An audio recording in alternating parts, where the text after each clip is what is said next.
Now let us see the example which becomes easy to solve when we convert the Cartesian curve equation to polar form. So look at the question, we have x square plus y square. That's why this term when I use polar coordinate will become r square.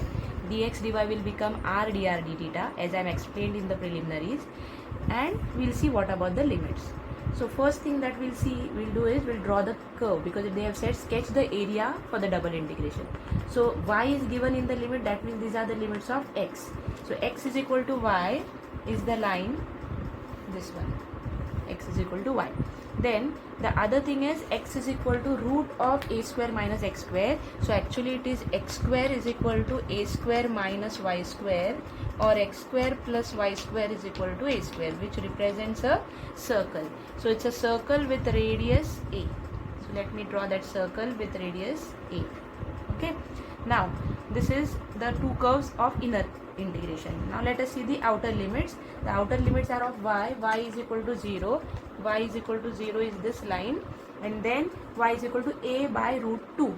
So this point, if you draw, this is, if I take this as a by root 2, this is x is equal to y, so both the point will be a by root 2 comma a by root 2. So the line a by root 2 is this.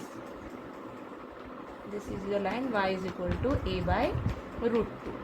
Okay, so now which is the region which you have to find, that you have to identify first. So look at the integration limits. Lower limit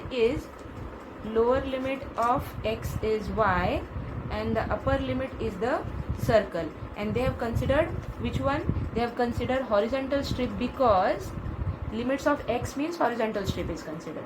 So what is the lower limit of x? X is equal to y. What is the upper limit of x? X is equal to root of a square minus y square. That means this is the region which I have to find. So this is the area which I have to find. So now I will convert the Cartesian coordinates to polar coordinates.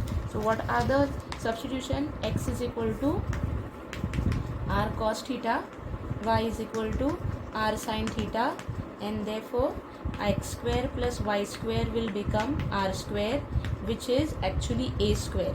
So limits of r will become, we will see when I take the sector. So the r square is equal to a square is the circle. Then we have to see what are the limits of theta.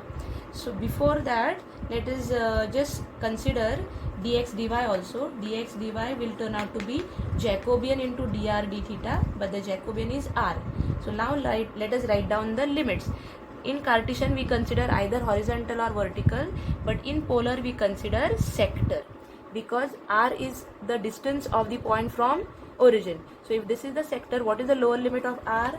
R ranges from 0 to this curve. So what is the equation of this curve? R square is equal to a square.